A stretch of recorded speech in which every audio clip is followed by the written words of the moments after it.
Good morning, everyone. I was up late last night trying to prepare for the Affirming Minute today, and I was pulled in a few different directions. Obviously, I wanted to acknowledge the Affirmiversary, as we've done earlier today. I also wanted to talk about book bans, because that's near and dear to my heart. And I wanted to talk about the importance of church libraries. So I was writing and rewriting and editing and subtracting and getting frustrated and cats meowing, wanting to get fed and all that. So I threw it all into the mixing bowl and stirred it up, and this is what came out. When I threw it into the oven and let's just say baked this scrumptious pie. Hi, I'm Michael on behalf of the Affirming Ministry. We are celebrating our 16th Affirmiversary at Grosvenor Park United Church today. Our affirming journey at GPUC started in 2004 when the Christian Education Committee hosted a study called Together in Faith. GPCU voted in favor of becoming an affirming ministry in January 2009, which meant our church would include LGBTQ+ and Two-Spirit people in all aspects of our ministry and celebrate the gifts they offer. The Affirming Ministry Committee works towards justice and inclusion for all marginalized groups. Living into this ministry has been an amazing journey of learning, giving, and receiving both inside and outside our doors.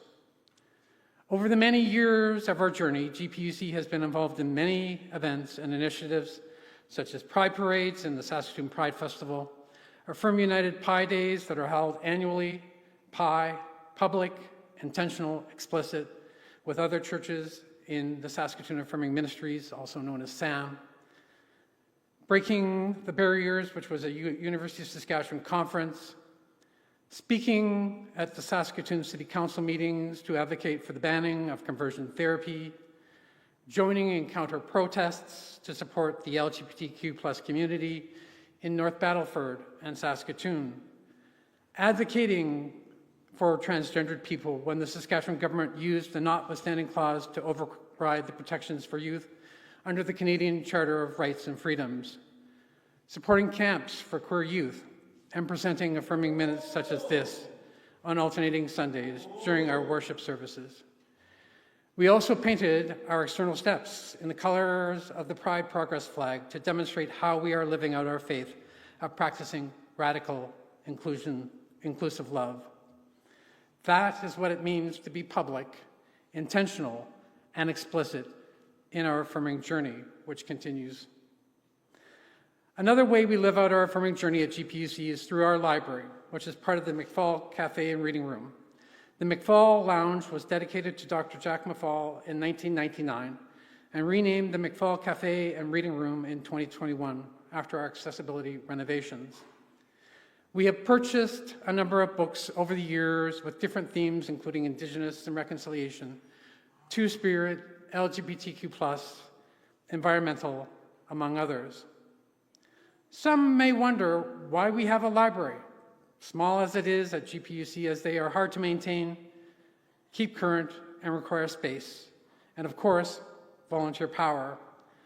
Our little library may be small, but the words contained in the books are mighty.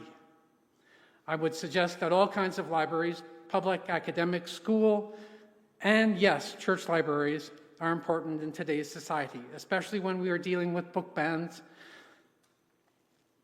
and other types of censorship in our often polarized world. Book challenges are increasing in public and school libraries in Canada, according to research by the Canadian Federation of Library Associations. Challenges against 2S LGBTQ+ books have sharply risen in recent years. These challenges are intently focused on 2S LGBTQ+ materials, including books about gender identity, educational books on sexuality, and books that have gay or transgendered characters. Why have church libraries? According to Amy Reed, a picture book author and church librarian at Hamilton Mennonite Church, the effort is worth it. Quote, I wholeheartedly believe that making good books accessible to congregants is a worthy endeavor, says Reed. Libraries need not be static repositories of overlooked material. Let's not underestimate the transformative power of the right word with someone at the right time. We never know what thought might revolutionize a person's life, extending the impact of your library far beyond walls, end quote. Church libraries can offer uplifting leisure material, encourage faith formation, educate young people, or support small group discussions when they line up with mission and the focus of their ministries. At GPUC, we have active committees such as Outreach and Affirming, among many others. As we have announced before, we are planning to start a book club